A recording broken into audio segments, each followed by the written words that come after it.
Bismillahirrahmanirrahim. Assalamualaikum warahmatullahi wabarakatuh. Ya, pada pekan kedua ini, rekan-rekan mahasiswa setelah kontrak kuliah pekan lalu ya. Jadi pekan kedua ini kita membahas materi yang pertama dalam mata kuliah akhlak muamalah tentang konsep akhlak dan macam-macamnya. Definisi dulu pertama. Jadi akhlak apa sih? Pentingnya mata kuliah akhlak muamalah ini. Definisi dulu di sini harus kita bahas. Definisi akhlak.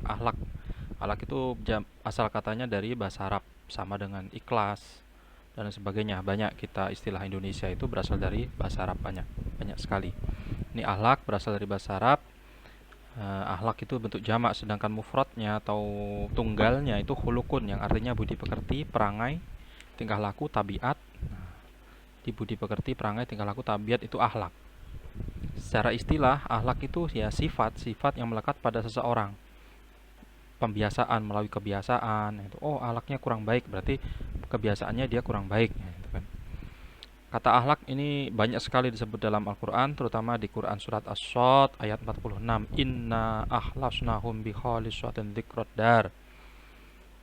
Ini sesungguhnya kami telah mensucikan mereka dengan menganugerahkan kepada mereka akhlak yang tinggi. Nah, nih jadi banyak sekali nanti ada. Nah, slide selanjutnya, perbedaan akhlak, etika dan moral. Apa sih perbedaan akhlak, etika dan moral itu? Padahal secara umum sama. Kalau semua orang tahu sama, maka kita sini mengkaji perbedaannya.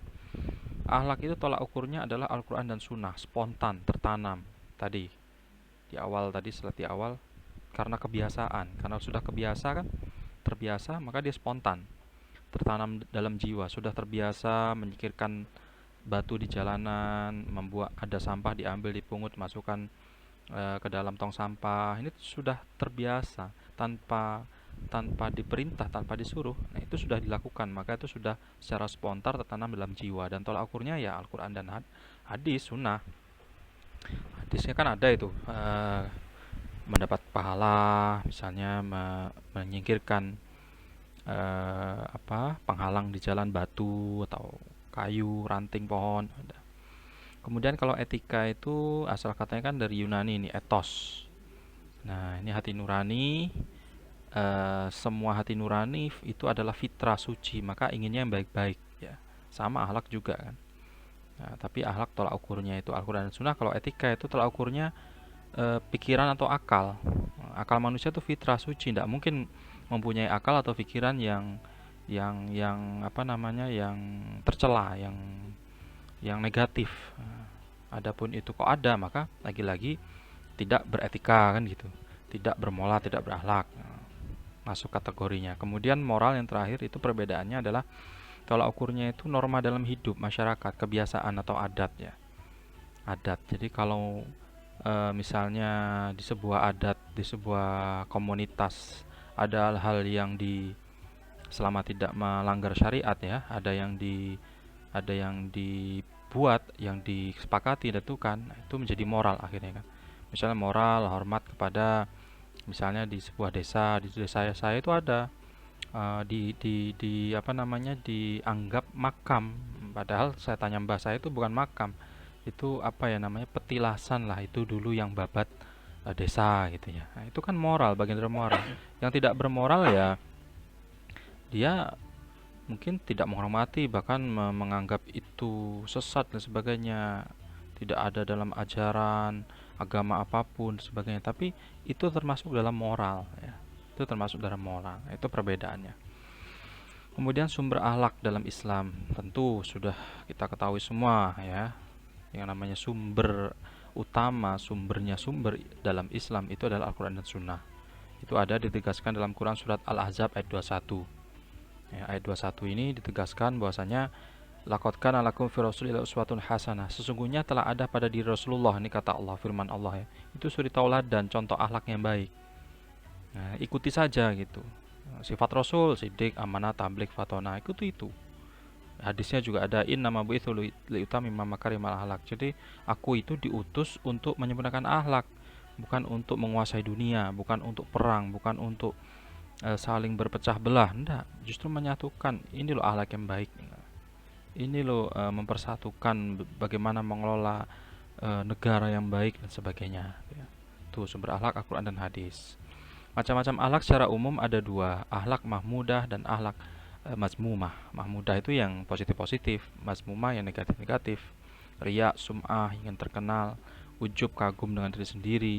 Kalau untuk motivasi, memotivasi diri sendiri tidak apa-apa ya, wajib itu harus memang. Takabur, sombong, tapi diiringi dengan riya, dengan takabur itu nggak boleh ujub itu ya. Tuh, macamnya sekarang macam akhlak atau ruang lingkupnya. Jadi akhlak itu secara umum tadi mahmudah dan mazmumah. Mahmudah positif, mazmumah negatif. Secara rinci lagi ada akhlak beragama, bagaimana berakhlak terhadap agama, bagaimana berakhlak pada pribadi, diri sendiri, akhlak fardiyah, al-akhlak al-fardiyah, perintah dan larangan. Oh, walaupun sendiri tetapi tahu larangan-larangan, perintah-perintah yang dilakukan itu berakhlak pada diri sendiri pribadi. Ada akhlak berkeluarga, bagaimana dengan orang tua, paman, ibu, istri, dengan hormat. Bagaimana berakhlak di dalam masyarakat tadi seperti moral, seperti yang sudah disepakati adat. Makanya ada hukum adat istilahnya kan. Kemudian yang terakhir akhlak bernegara. Nah, setiap negara punya dasar sendiri. Nah, seperti di Perancis, boleh menikah dengan sejenis laki-laki dengan laki-laki. Itu akhlak di sana berarti ya menurut Islam itu tidak berakhlak. Nah, makanya hati-hati ini selalu rekan-rekan mahasiswa generasi penerus harus ini dipahami betul ini. Akhlak ini penting, makanya mata kuliah sendiri nih akhlak muamalah, bagaimana bersosial, bagaimana berakhlak dalam rumah tangga, dalam masyarakat, dengan orang tua, dengan diri sendiri. Nah ini secara umum ini nanti akan dikupas masing-masing materi akan saling berkaitan.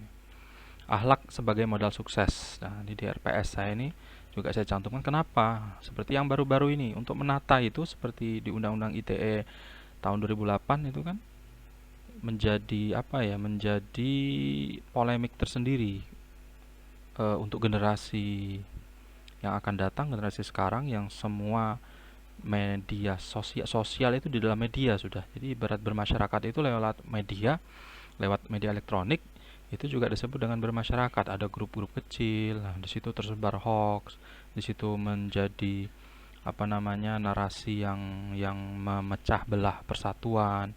Nah ini padahal anak-anak muda ini penerus generasi bangsa, kok akhlaknya begini gitu ya, makanya diatur. Nah, semua ada aturannya, maka diatur. Nah, apalagi karena adanya ini kemajuan teknologi, tuntutan teknologi, ya kan? Karena zamannya udah seperti ini, maka para pencari kerja itu banyak yang sudah meminta media sosialnya, IG-nya, Facebook-nya, Twitter-nya. Ini bagaimana akhlak dia di media sosial gimana gitu kan. Kadang kan mengadu domba, kadang termakan hoax, kadang sambat itu apa, berkeluh kesah ya kan di media sosial. Ini terlihat di situ, oh orang ini kurang berakhlak, maka bisa jadi tidak diterima untuk bekerja di mana gitu yang mengadakan tes gitu kan. Jadi hati-hati untuk rekan-rekan mahasiswa dan pengingat kita semua. Jadi intinya tujuan seorang muslim berakhlak itu adalah mendapatkan ridhonya. Kalau sudah mendapat ridhonya kan cari kerja gampang, kemudian masyarakat senang, menjadi orang bermanfaat, sukses. Nah, itu yang positif-positif kan. Oke. Ini akhlak sebagai modal sukses di sini. Nanti untuk rincinya ada di materi-materi selanjutnya. Oke, cukup sekian materi pertama kali ini. Jika ada yang kurang dipahami silakan bertanya, dikritisi ya. Saling berdiskusi di kolom komentar di Google Classroom. Oke, di setiap pekan, setiap pertemuan akan saya share kelasnya itu di Google Classroom, materinya YouTube. Kita diskusi di situ nanti. Saya akhiri, wassalamualaikum warahmatullahi wabarakatuh.